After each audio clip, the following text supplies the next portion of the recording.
Ladies and gentlemen, welcome back to the analysis of YOLENO TV. I hope you well. From wherever you're watching this channel, when the dust settled, all newsrooms were showcasing a scenario where HIRAM Kimathi had been arrested by the DCI. HIRAM Kimathi was picked up by DCI officers at his home in Kambakia. A police officer who publicly challenged the government's shoot-to-kill order has been arrested. Now, sooner or later, lawyer representing Kimathi, HIRAM Kimathi, the police who was arrested by the DCI, surfaced and claimed that he could not trace HIRAM Kimathi because he had expected that HIRAM Kimathi would be taken to Kambakia police station. Then he had also expected that he would be taken to Meru police station because during the arrest, those are the places that he was supposed to be taken to. But when they visited those police stations, HIRAM Kimathi was nowhere to be seen. In fact, according to the lawyer, this is what he said. Kwa hivi sasa hatujui mahali amepelekwa. Sababu zake kushikwa pia hatujaelezwa.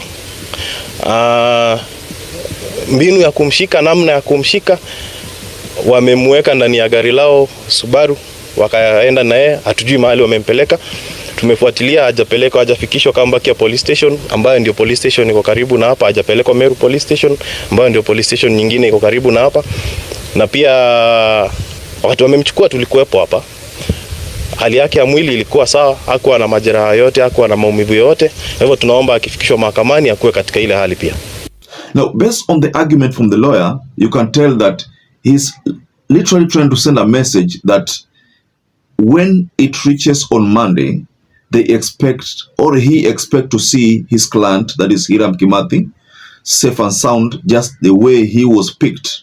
I think it's trying to point to a scenario of Albert Ojwang, because when Albert Ojwang was taken, he was safe and sound, but on the day when he was supposed to be presented in court, they learned that he had already been killed. Now, I want us to quickly visit this story, ladies and gentlemen, because there are a couple of incidences which are taking place. Take a look at this. He was arrested on Friday. You know, the law requires that if you're arrested within 24 hours, you're supposed to be presented in court. So the fact that he was arrested on Friday was a strategy to try to contain him for at least 2 days in custody. So the 2 days, the police will actually be able to gather more information from HIRAM Kimathi because he is a member of FBI. Now, before we explore this story further, ladies and gentlemen, can you take this opportunity, like this video, subscribe to our channel if you had not subscribed before, and to our existing subscribers, thank you so much for your support.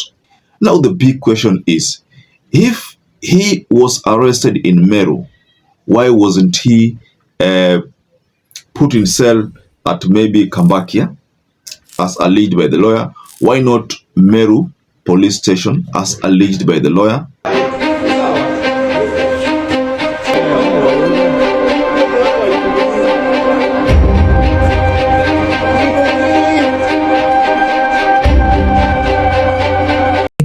Leo ameweza kukamatwa ni polisi hapa kwa kutoka DCI headquarters.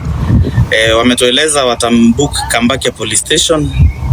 Ndio tunataka kwenda kufuatilia tuone kama amebukiwa Kambakia police station ama atabukiwa. Nimemuona akitoka, afya yake ilikuwa mzuri. Hakuwa na alama yoyote ya maumivu ama nini, hata kama ameshikwa. Kwa hivi sasa hatujui mahali amepelekwa. Wamemweka ndani ya gari lao Subaru, wakaenda na yeye, hatujui mahali wamempeleka. Tumefuatilia, hajapelekwa, hajafikishwa Kambakia police station ambayo ndio police station iko karibu na hapa, hajapelekwa Meru police station. Let me take you back to the story of Albert Ojwang. And Albert Ojwang was arrested in Homa Bay. But the first stop was Mawego. Then from Mawego, he was taken all the way to Nairobi. That is Nairobi Central Police Station. But for this case of HIRAM Kimathi, we are told, based on the lawyer's word, that he was taken directly from Meru, where he lives, to an anonymous place. In fact, as at yesterday at night, the lawyer claimed that he was not aware of where his client had been taken to. Now, of course, these are things which the police will not easily stop, this habit of you are arrested in a particular county taken to another county, without authorization by the courts or any other organ.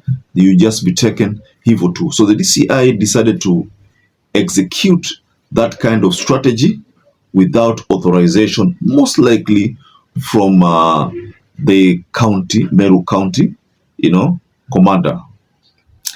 I don't know that is the case, or maybe this was a coordinated arrest, whereby even if there was any kind of command, ama hakukuwa na any kind of command, they still had to take him to Nairobi. Remember, if you look at this matter carefully from a different angle, you find that Hiram Kimathi poses a huge threat to the government.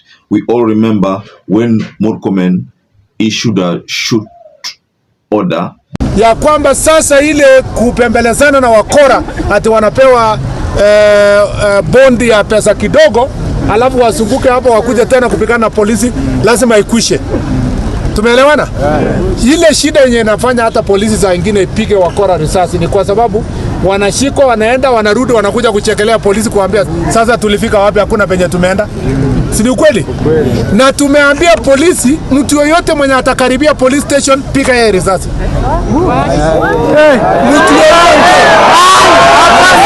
He's one of those people who did not support the idea. Why should you as a leader make that kind of a statement? Mr. Kipchumba, you're my CS. How many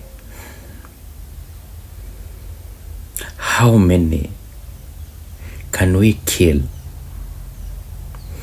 if they touch down a police station or any government installation? You also remember when the president issued a shoot on the leg order, again, Hiram Kimathi did not agree with that. And again, you remember when he was transferred, he declined that transfer. In fact, went to an extent of telling the IG or Murkomen to bring his own son and transfer the son. So, Kipchumba, tafuta mwenye anataka kazi, mpeleke huko. So those are some of the standoff nature that we witnessed between Hiram Kimathi and the NPS. So if you look at this factor whereby he is also part of the FBI, now it complicates the whole thing. And let me be honest, the government is afraid of the FBI movement because of how fast it's growing. So, ladies and gentlemen, based on the lawyer's remark, what do you have to say? Because the lawyers say that they cannot trace Hiram Kimathi. And Hiram Kimathi is his client. And he can't trace Hiram Kimathi. Just go below in the comment section and tell us your take on that part where the lawyer is talking about he can't trace Kimathi, Hiram Kimathi. So perhaps if you're watching this video and you've not subscribed, take 1 second and subscribe, like this video. Until you catch up again, stay safe and stay blessed.